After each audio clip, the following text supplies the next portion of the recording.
नमस्कार विद्यार्थियों।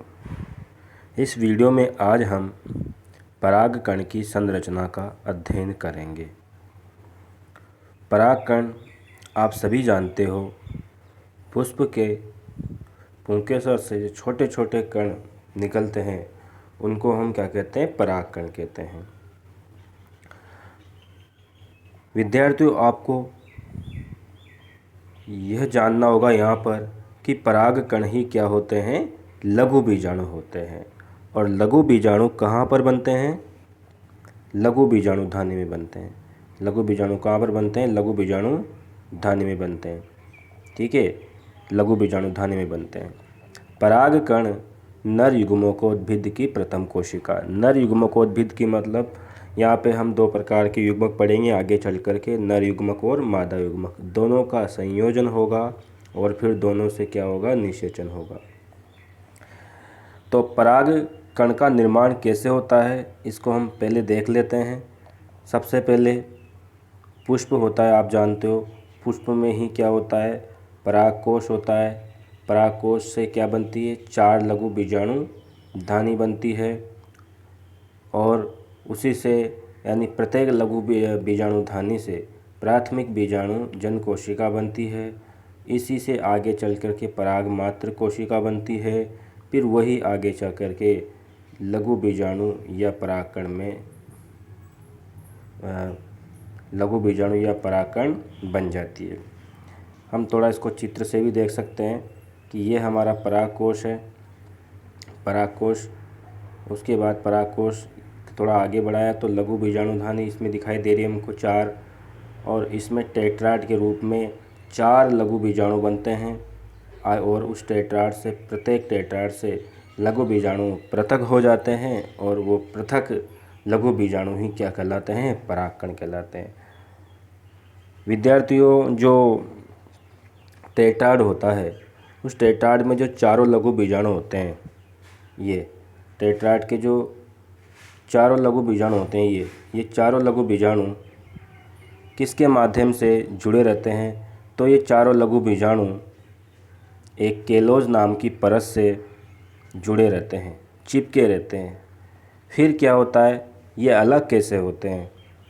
तो विद्यार्थियों, टेपिटम जो परागकोश भित्ति की सबसे अंतिम कोशिका है, उससे एक केलेज नाम का एंजाइम, एक कौन सा एंजाइम? केलेज नाम का एंजाइम स्त्रावित किया जाता है। ये केलेज नाम का एंजाइम टेपिटम के द्वारा स्त्रावित, यह केलेज नाम का एंजाइम इस केलोज का क्या कर देता है? विघटन कर देता है। जिससे क्या होता है? जिससे ये परागकण या लघु बीजाणु पृथक हो जाते हैं। जब ये पृथक हो जाते हैं तो ये गोल हो जाते हैं और इस तरह से हमें ये परागकण नज़र आता है। जो डायग्राम बना हुआ है इस तरह से ये पूरा परागकण हमको नज़र आता है। तो एक परागकण में या लघु बीजाणु में हमें क्या क्या संरचनाएं नज़र आती है? तो हमें एक परागकण में बाह्य चोल, अंतःचोल, रिक्तिका, केंद्रक और जनन छिद्र नज़र आते हैं। तो इसको हम आगे थोड़ा कंटिन्यू करेंगे। तो हम देखते हैं कि परागकण जो होता है, परागकण बाहर की तरफ, परागकण बाहर की तरफ बाह्य चोल से घिरा होता है, जो कि एक कांटेदार अलंकरण युक्त आवरण होता है। यह स्पोरोपोलिन का बना होता है। इसी के अंदर चलते हैं तो अंतःचोल होता है, जो कि पतला झिल्लीमय आवरण होता है और पेक्टिन का बना होता है। और इसी अंतःचोल के भीतर एक केंद्रक होता है और इसी अंतःचोल के भीतर एक रिक्तिका होती है।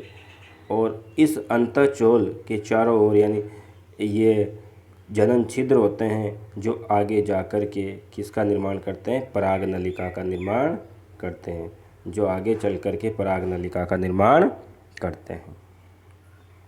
तो परागकण की संरचना हमने देखी। सबसे बाहर बाह्य चोल, उसके भीतर अंतःचोल, उसके भीतर रिक्तिका और केंद्रक होते हैं। नेक्स्ट बात करते हैं हम परागकोश की संरचना की। परागकण जो है एक कोशिकीय होता है, एक केंद्रकीय होता है, अगुणी संरचनाएं। हमने देखा है कि ये परागकोश में भी कितने केंद्रक हैं? एक केंद्रक है। बात करते हैं कि ये जो परागकण होता है ये दो स्पष्ट भागों या आवरणों में बटा होता है। पहला आवरण होता है बाह्यचोल, दूसरा आवरण होता है अंतःचोल। बाह्यचोल की बात करें तो ये मोटा, खुरदरा, अलंकरण युक्त आवरण होता है। कैसा आवरण होता है? मोटा, खुरदरा, अलंकरण युक्त आवरण होता है। ये अलंकरण जालीदार, धारीदार और कांटेदार होते हैं। विद्यार्थियों समझना, ये अलंकरण जालीदार, धारीदार व कांटेदार होते हैं। तो ये जालीदार अलंकरण का काम क्या है? जालीदार अलंकरण, धारीदार अलंकरण, कांटेदार अलंकरण, जब भी कोई जानवर वगैरह इनके पास से गुजरता है तो उसके बॉडी पे एक कांटेदार आवरण से ये इस बाह्यचोल से चिपक जाते हैं। किसी पक्षी के पैरों में चिपक कर जालीदार आवरण के माध्यम से चिपकते हैं और दूसरे वृक्ष के पुष्प पर जाकर ये चले जाते हैं और हमारी परागण क्रिया संपन्न होती है। अब बाह्यचोल बनता किसका है? बाह्यचोल स्पोरोपोलिन का बना होता है, जो कि आपको पता है यूबिस्काई प्रोबिस्काई हमने पढ़ी थी अभी, जिसका यानी जो स्पोरोपोलिन है इसका भौतिक व जैव रासायनिक अपघटन आसानी से नहीं होता, अर्थात इसको हम जला नहीं सकते, गला नहीं सकते। यही कारण है कि जो परागकण होता है वो लाखों वर्षों तक जीवित रहता है। इसके बिना परागकणों का अस्तित्व संभव नहीं है। आपसे पूछा जाए यदि किसी परागकण से बाह्यचोल को हटा दिया जाए तो क्या होगा?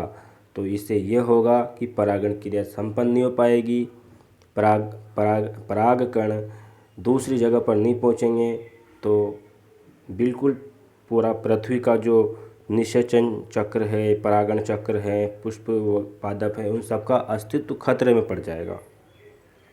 अंतःचोल की बात करते हैं।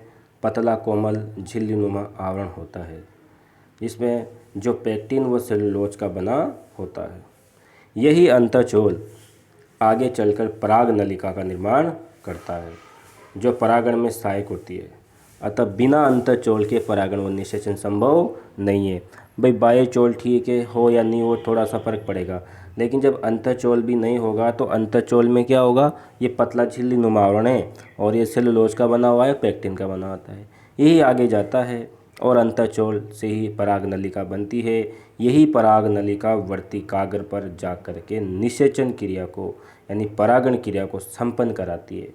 जब अंतःचोल के माध्यम से पराग नलिका बनती है तो इस पराग नलिका से जो नर युग्मक है, इस पराग नलिका से जो नर युग्मक है वो अंड कोशिका के पास जाता है और निषेचन करता है और वापस नए पौधे का निर्माण होता है। तो इस तरह से आज हमने पढ़ा परागकण की संरचना। हमसे यही प्रश्न पूछ सकते हैं, परागकण और लघु बीजाणु में क्या अंतर है?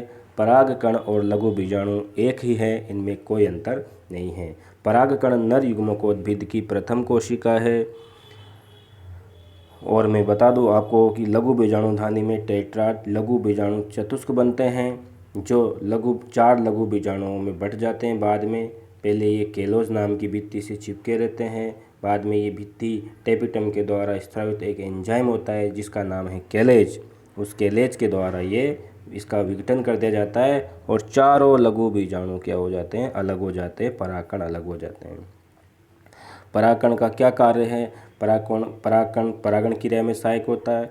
इसमें इसकी दो भित्तियाँ होती है, बाह्यचोल जो इसको भौतिक व जैव रासायनिक अत्याचारों से यानी आघातों से बचाती है, और दूसरा काम होता है इसकी अंतःचोल का जो कि परागण क्रिया में पराग नलिका बनाती है और हेल्प करती है।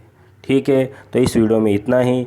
आगे हम थोड़ा डिटेल वाला वीडियो लेकर आएंगे जिसमें थोड़ा जो छोटे छोटे टॉपिक हैं दोस्तों, उसके बाद हम नेक्स्ट टॉपिक पे चलेंगे जो कि थोड़ा बड़ा टॉपिक होगा, 1 घंटे का वीडियो हो सकता है। ठीक है, धन्यवाद।